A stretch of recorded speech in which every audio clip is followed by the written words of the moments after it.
Greetings! You're watching Septum Sen vs. the World. I'm Septum Sen, and I'm here with Kotobuki Jake to keep you informed about those wonderful things that are coming out for you and me to enjoy.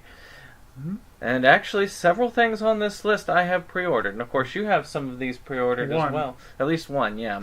And but some of these are pretty fun. I actually do have my eye on a couple of things this time around. I'll just go ahead and start off. Go Shogun, I believe, is the whole thing there. Go Shogun! Basically, it's a 26-episode series released by Eastern Star. Former soldier Shingo Hojo, French spy Remy Shimada, odd name for a French person, and Bronx gangster Killy Gagley. Oh, okay, well, why not just call him Killy Gun 'em Down? Aren't exactly your hero of justice types. They'd rather be flirting, bantering, and goofing off than battling evil. But when the malicious worldwide organization Dokuga, that is Dokuga, right? I think so, yes. Attempts to steal a new powerful form of energy called Beamler. They must have had. I think that's right. They must have had someone from DC doing their name. I was going to say I actually copied and pasted this, so this is if it's wrong, it's right stuff. Yeah. So it's on them. That's what I was holding. They'll take up arms to fight them in the awesome giant robot Go Shogun. Okay, well, I try and put some excitement on that one. I know nothing of this. Do you know a lot about this series? It looks like another mecha type thing. Mecha type Sentai, pseudo Sentai. Maybe comedy. From 1981, so it's kind of older. Okay, well that would be about when a lot of them were coming out. Mm-hmm. 26 episodes. Yeah, whatever. It looks like the kind of thing where if you're into this kind of show, and it's a well-known title. Geki Ganger. Exactly. It's a well-known title. It's probably worth having in the collection, especially if you really do collect a lot of the older ones. Yeah. But it's got a mixed reception. Not everyone loved this series, so. Well, my Mezzo Forte review actually has something to do with what I think of the, of that time period. All The right. 80s. So, is that it for that one, huh? That is it for that one. Okay. We actually have a triptych of Eastern Star releases starting us off this week. Mm-hmm. And the next one is a follow-up to something we did about a month or two ago. Marmalade Boy Collection 2. Woo! It's the second half of the series. I think at the time we were... Hey, Foo. He's looking at me like, what are you doing? I think at the time we were a little unclear about whether it was all half of Marmalade Boy. It was. This is the second half. And this collection apparently also includes the movie.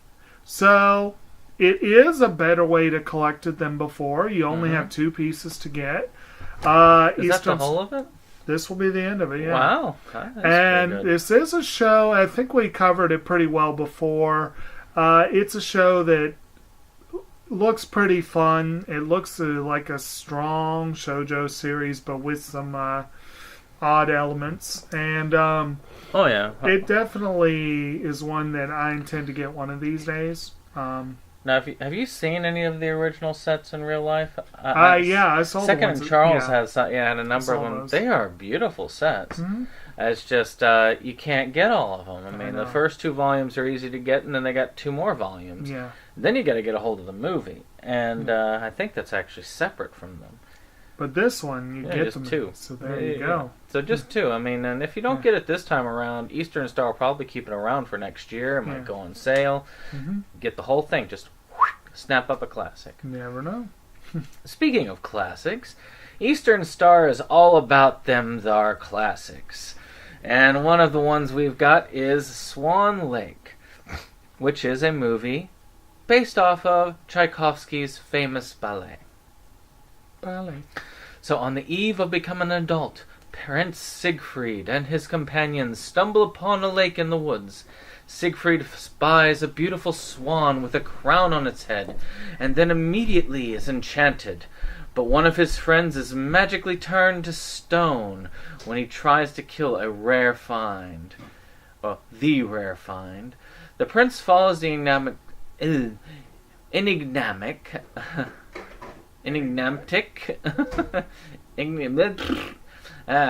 I didn't sleep well last night. Swan to a castle where it transforms into a gorgeous young woman, Princess Odette. Two fall fast in love, but Odette reveals that an evil sorcerer, Rothbar, has captured and cursed her until she agrees to marry him. As it always seems to be. Bowser takes the princess, holds her right captive. Whenever I think Swan Lake in anime, I think Princess Tutu. I mean, to tell you the truth, it's just, for me, it's been synonymous for a while. I need to watch that again.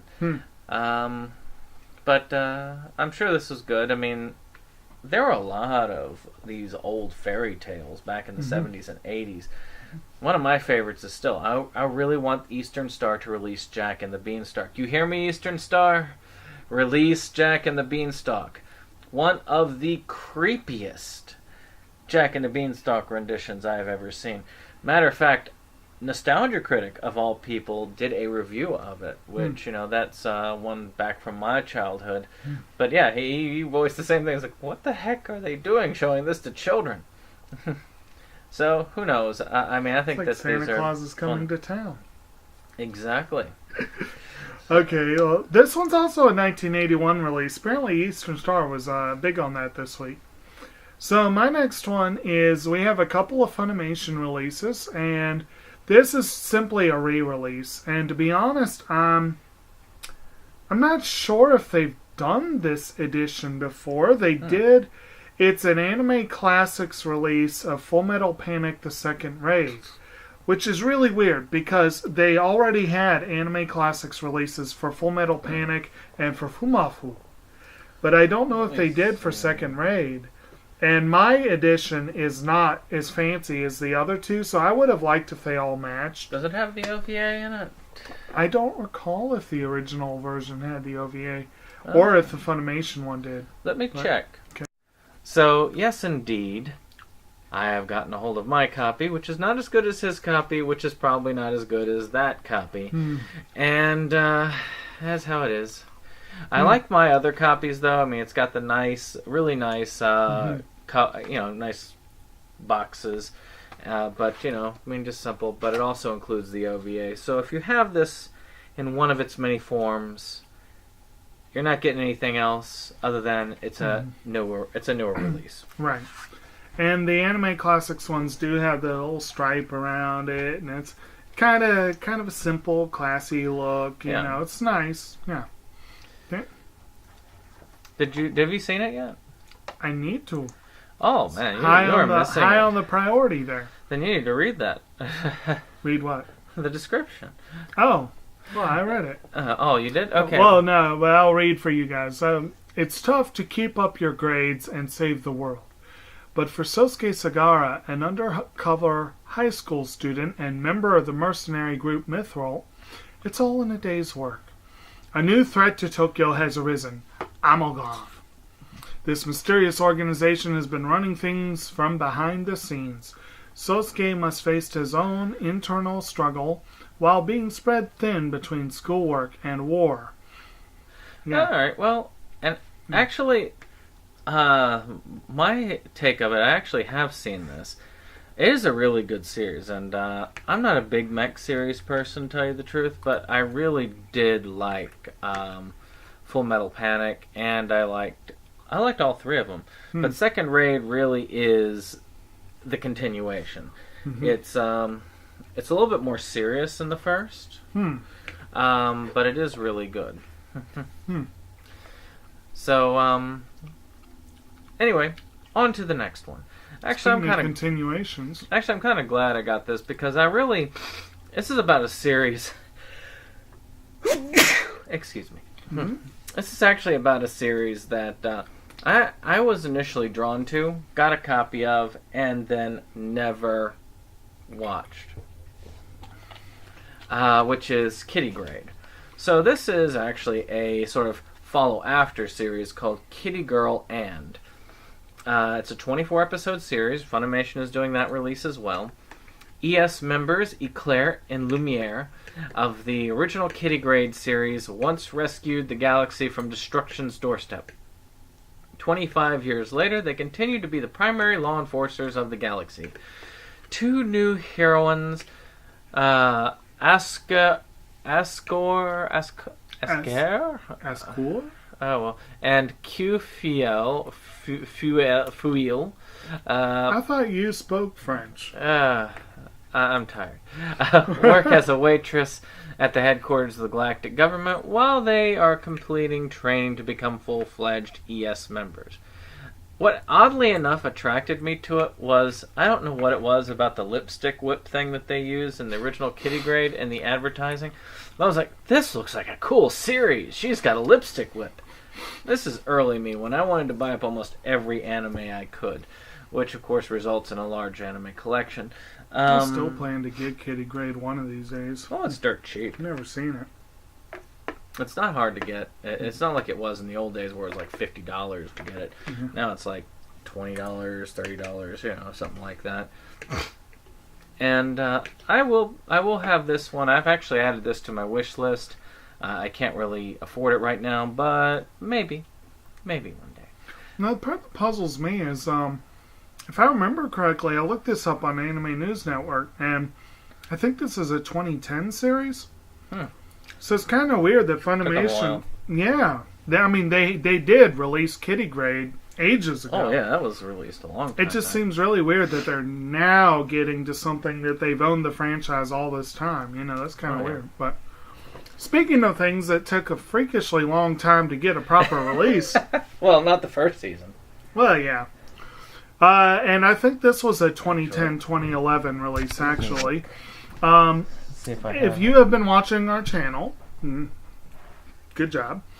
If you have been, we have frequently made mention of a little show called Squid Girl. The invader comes from the deep. This is the original Media Blasters release of Season 1 that he has pulled off the shelf here. Let's see if I can move it up so we can... There we go. So I'm going to use this as a visual here. Because it's fun to have visuals. Okay, so Ika Musume is the blue-haired one in the middle.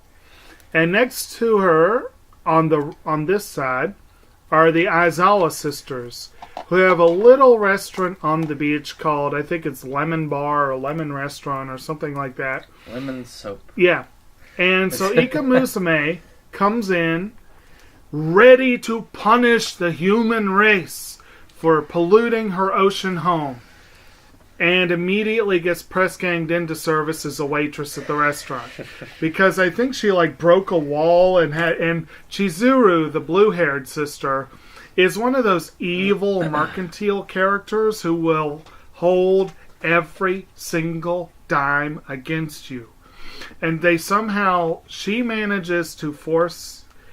Basically, Squid Girl becomes an indentured servant.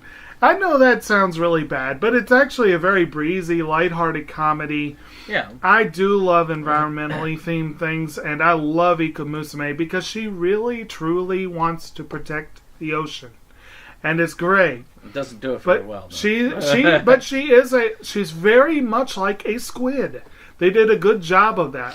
She is very intelligent, and when it comes to... And she likes shrimp.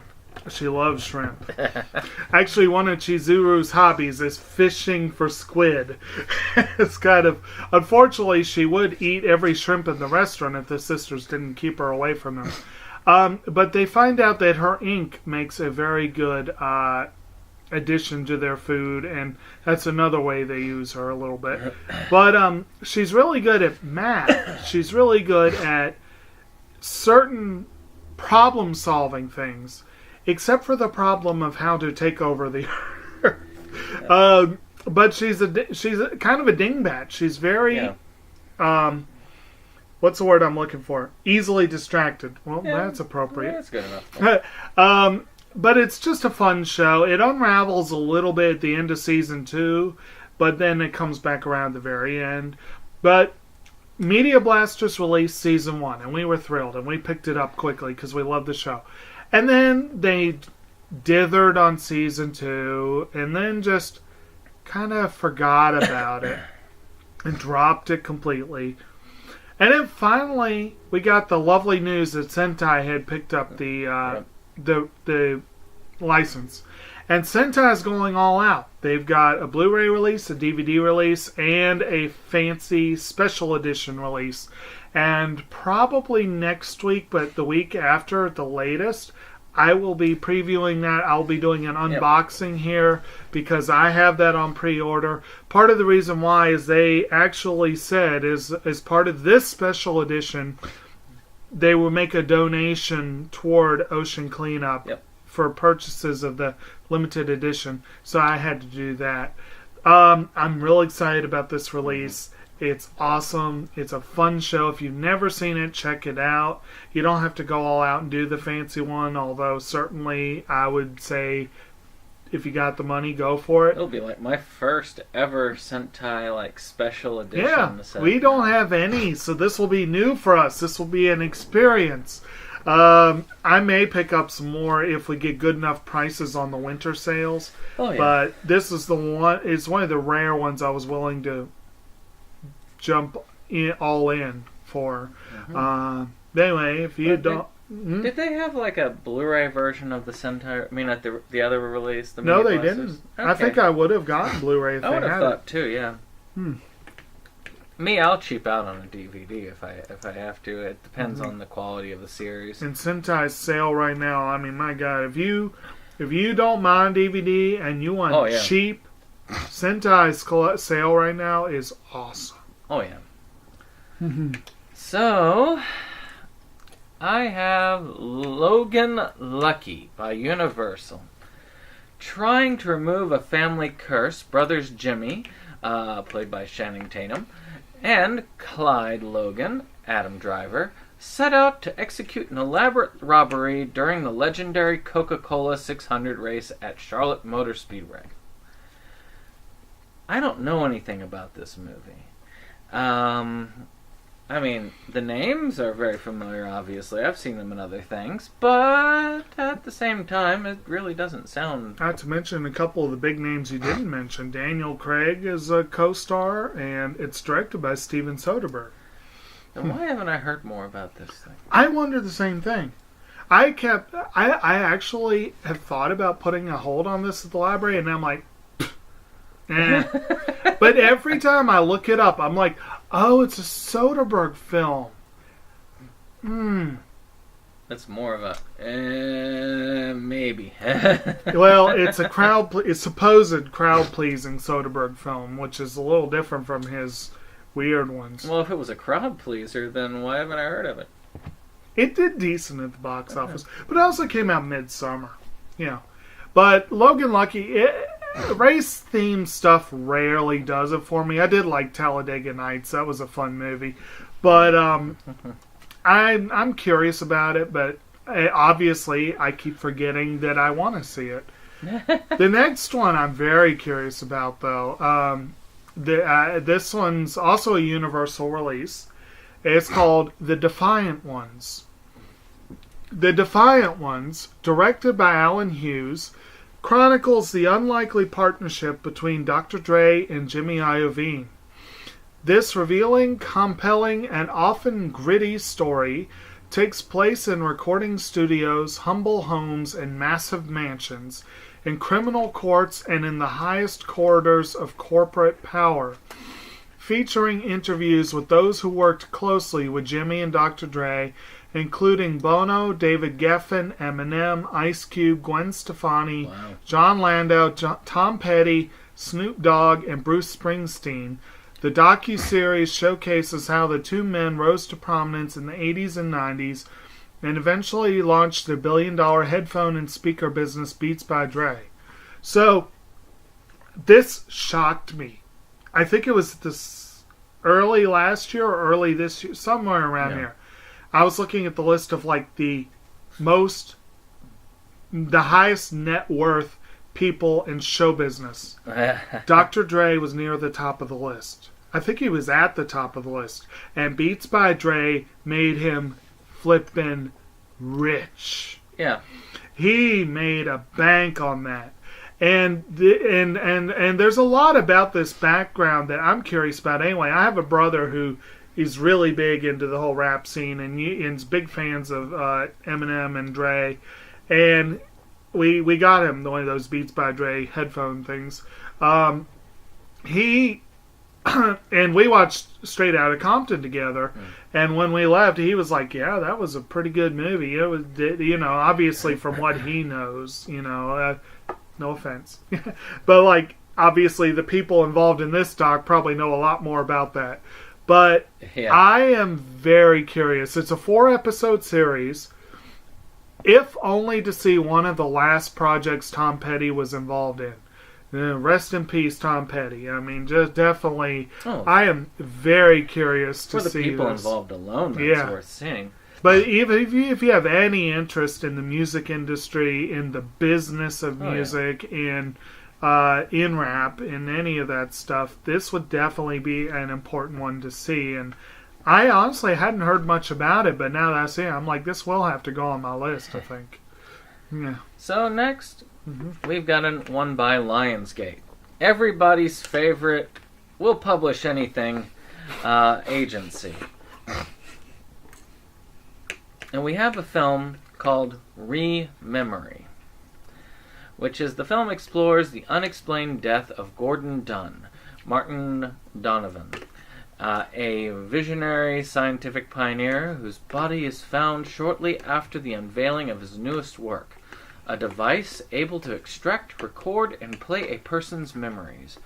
Gordon's wife, Carolyn, played by Julia Ormond, retreats into her house and cuts off contact with the outside world when a mysterious man, paid by Peter Dinklage plays him, shows up. After stealing the machine, he uses it to try and solve the mystery, beginning an investigation of the memories that lead to unexpected dangerous places. It actually sounds like an interesting movie. It's got a decent cast behind it. I actually have seen several things with Julia Ormond in it, and Peter Dinklage, of course, for his work on Game of Thrones.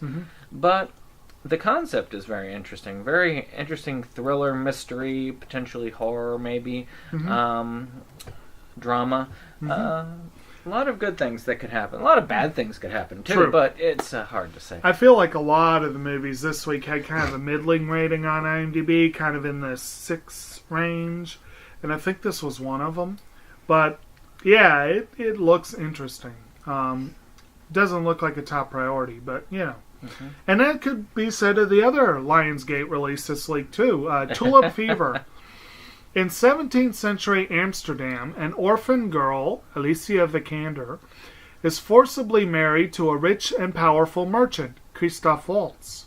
An unhappy arrangement that saves her from poverty.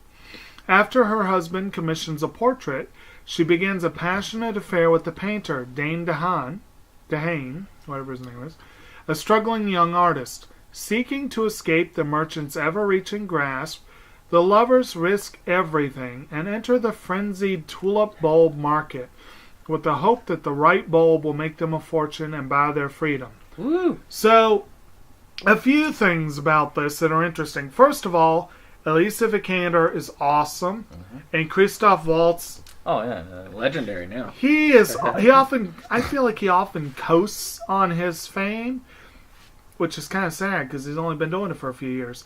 But he's almost always plays interesting characters, and he does it well, And every now and then he'll step outside of his comfort range, but this sounds like it might be within his comfort range. Yeah. And Dane DeHaan, I've only seen a little bit with him, but it's interesting. I could be wrong about this, but I'm pretty sure he's Dutch. So it's kind of nice that at least one of them's actually in a film set in that area. But it's... and I, being a plant person, I know a little bit about the history of the tulip thing, and it's really... It was, back in the day, a big thing. Like, readers could make bank And it's kind of weird when you think about it. People pay 75 cents for a tulip bulb or something. It's like, Not but you know, then. bad, but not back then. Especially the good shit. Yeah, exactly. But anyway, this looks interesting. Again, it had kind of a middling rating on IMDb. I think it was like 6.1, 6.2, Yeah. you know, which probably indicates that some people would love it, some people would hate it, and most people would be like, eh. But given, if only the cast, I'm curious about it, you know, so Oh, yeah. one day. So, one of my favorite authors comes next, as Shout Factory, under their Scream Factory flag, are releasing Misery. Or I should say, re-releasing Misery. We're probably re-releasing it. But, you know, this one's probably going to be a very neat release. I have the movie myself. I looked at the but, bonus features. There's some good stuff there. I mean, Shout Factory does a great job on their releases. Mhm. I mean, this one has very little to be said about. I mean, you've got this famous author, and he is basically held captive by a very, very avid fan.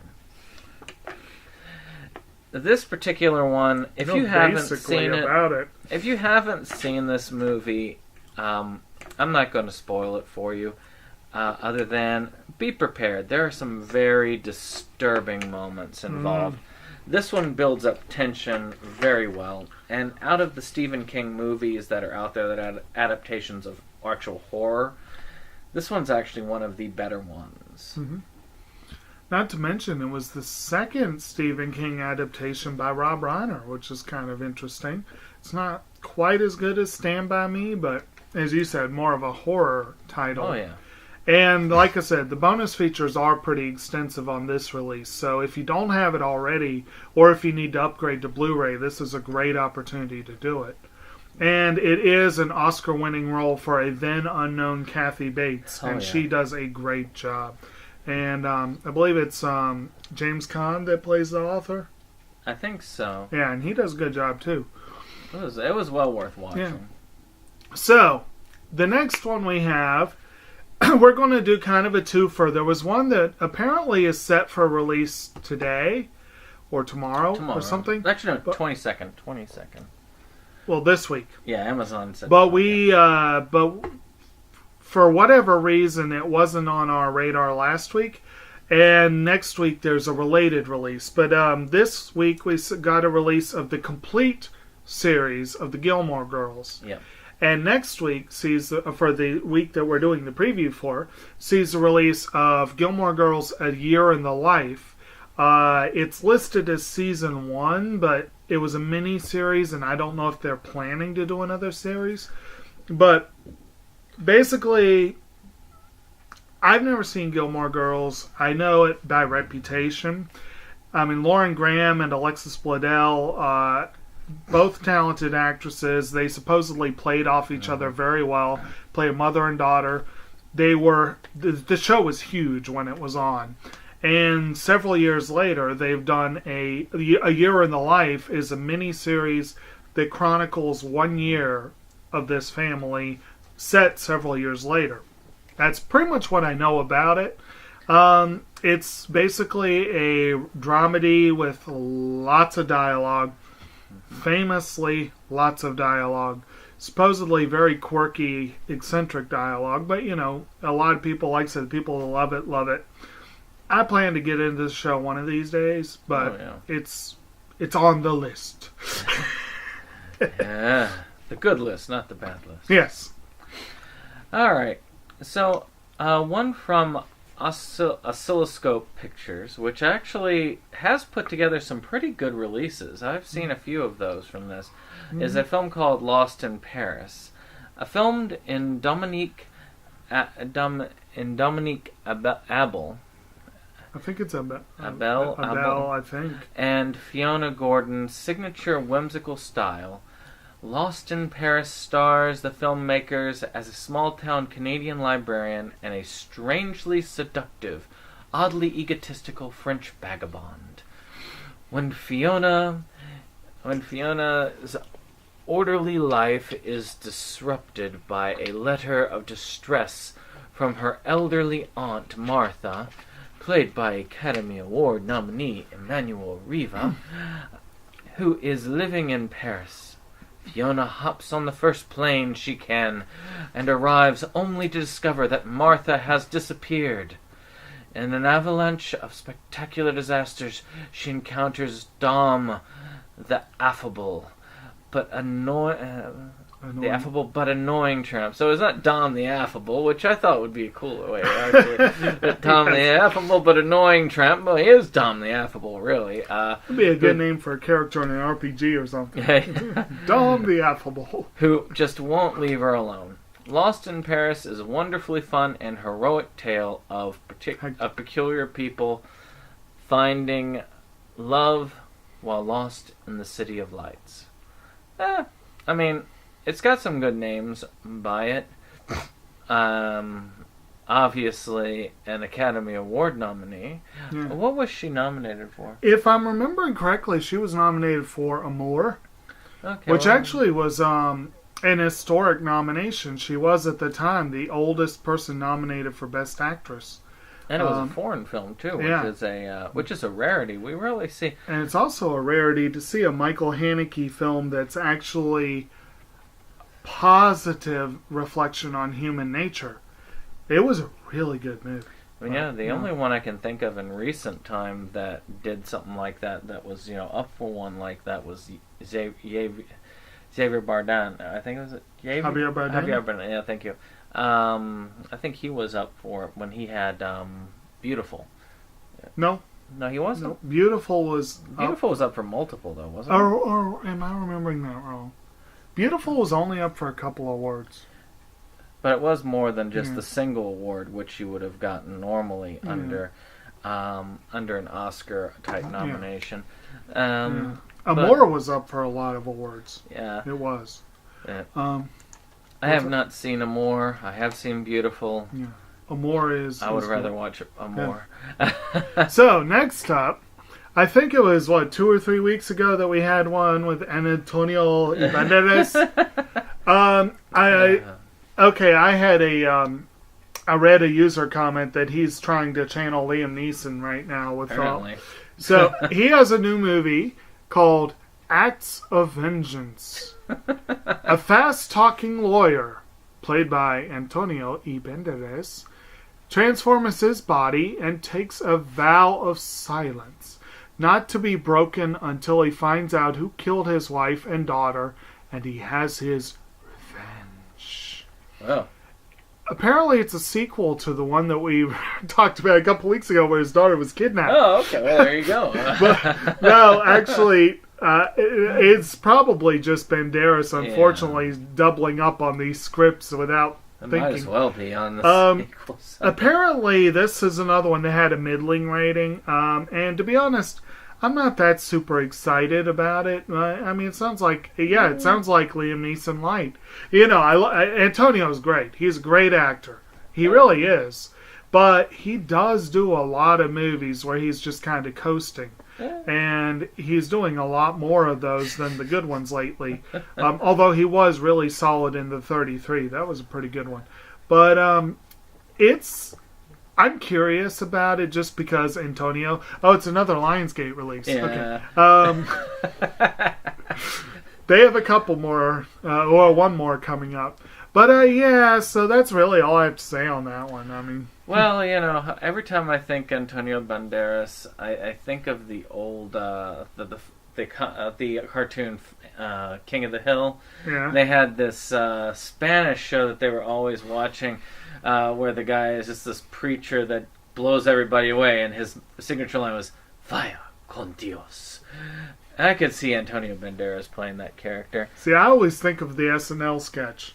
It's one of the few good things Chris Kattan ever did. But he is, hello, I am Antonio Banderas. Welcome to the, how do you say? Yes, show.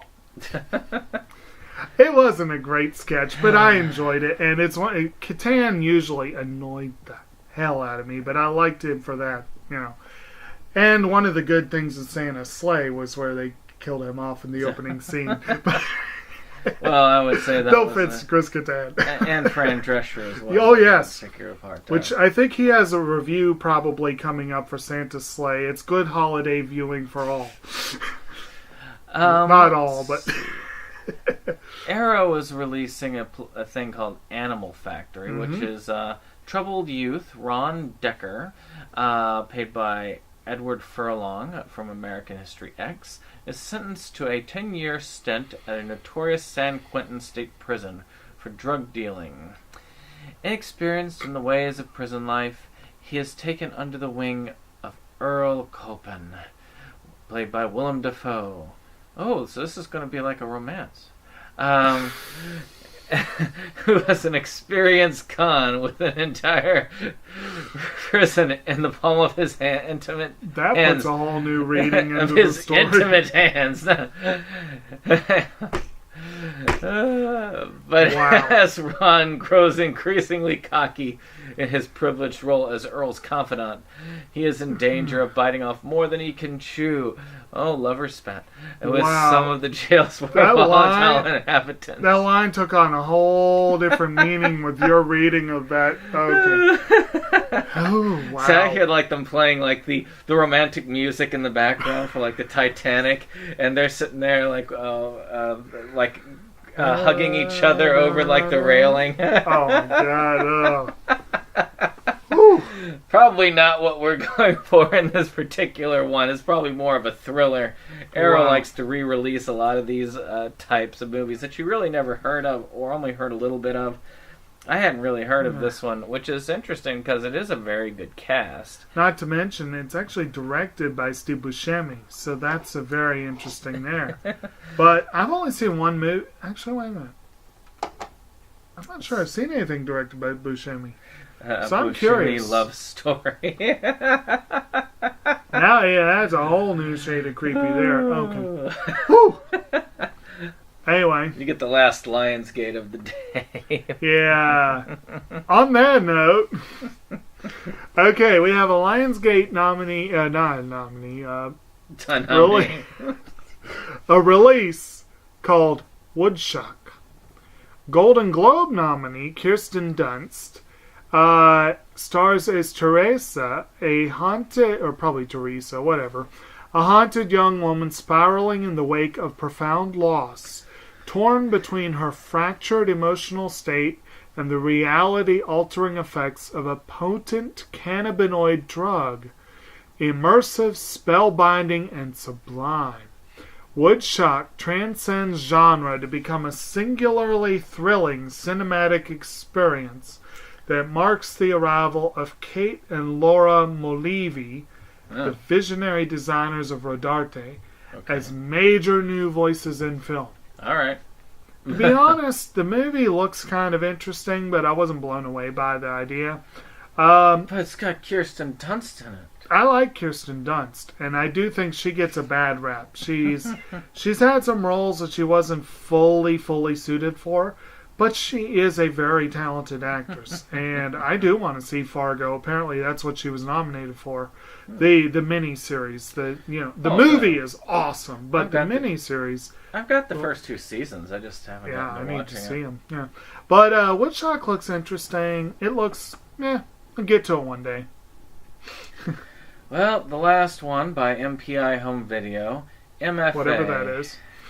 Which is, Francesca Eastwood gives Francesca gives a breakout performance as an art student who is sexually assaulted at a party after struggling to receive any support from her college to find justice and cope with her trauma. She impulsively confronts her attacker, a decision that has a deadly repercussion. Or multiple repercussions. As she tracks down fellow rape survivors, an unlikely vigilante is born. With all of what's going on these days, I could see that thing here. Yeah.